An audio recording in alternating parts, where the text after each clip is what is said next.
Sheriff, Mrs. Fletcher, come on in. I'm Greg Young. What can I do for you? Were you aware that Peter Hammond was killed last night? No. That's terrible. Was it an accident?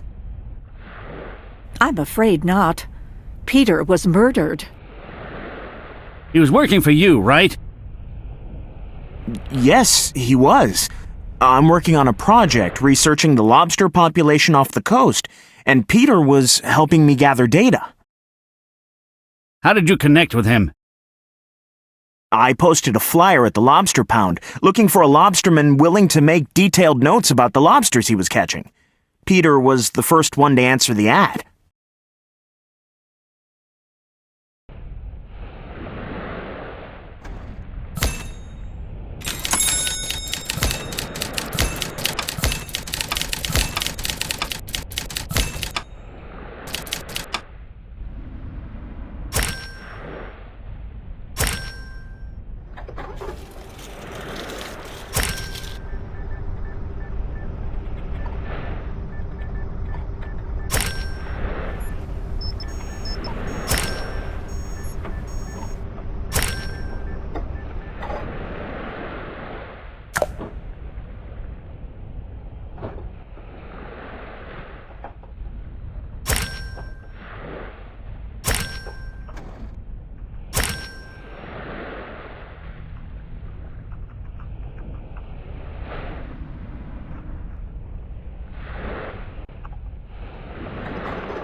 I just got a call from the station. What is it? Billy Hammond says there's been a break-in on his uncle's boat.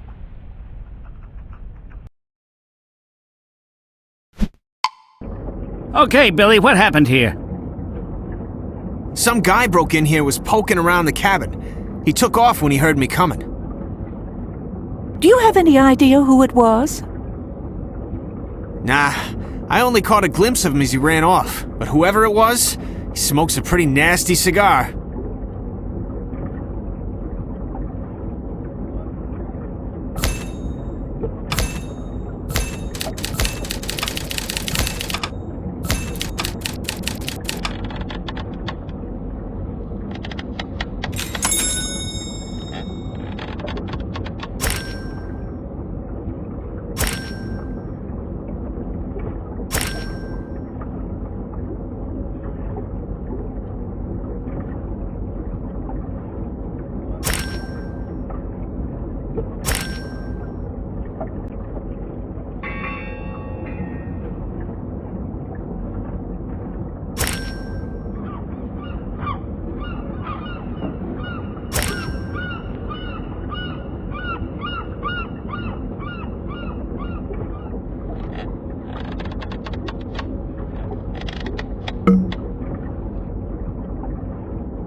Let's head over to the Harborside Tavern and see if we can find someone who smokes Dominican cigars. Good idea. While we're there, we can see if anyone remembers seeing Andy Winters there last night.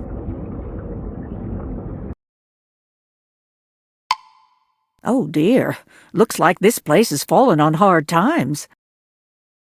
It's the only place I know in Cabot Cove that sells Dominican cigars. Let's ask around and see if anyone remembers Peter spending any time here.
There's someone smoking one of the Dominican cigars we found at the crime scene. That's Mick Foley. I should have known. He's a notorious loan shark. Enjoying your Dominican cigar, Mr. Foley? As a matter of fact, yeah. Billy Hammond just surprised an intruder on his uncle's boat who smokes the same kind as you. I'll save you some trouble, Sheriff. I was on the Cornelia about an hour ago, What were you doing there? looking for something to collect on the loan I made to Peter a few months ago. And since Peter wasn't very good at keeping up with the payments alive, he sure ain't gonna keep up with him dead. Defaulting on a big loan might be considered a motive for murder. Not for me. Peter was worth more to me alive, as long as he didn't retire. Was he ready for retirement? Nah, but his nephew Billy couldn't wait to get his hands on the Cornelia. He was always trying to convince Peter to retire instead of taking out loans to keep the business going. Do you know why Peter fell behind on his payments? He said the lobsters weren't biting, but I heard through the grapevine he had an ex-wife down in Florida that kept up in the alimony. I see. So where were you last night? Right here, working out the details of a loan with a customer. Andy Winters, apparently, going by this contract I found. What do you think of the deal you offered him? Sorry, I gotta protect my client's confidentiality. Now, if you'll excuse me. So it would seem that Andy was telling the truth about his whereabouts last night. I'm curious what he was planning to use the money for. Let's go talk with him on his boat first thing in the morning.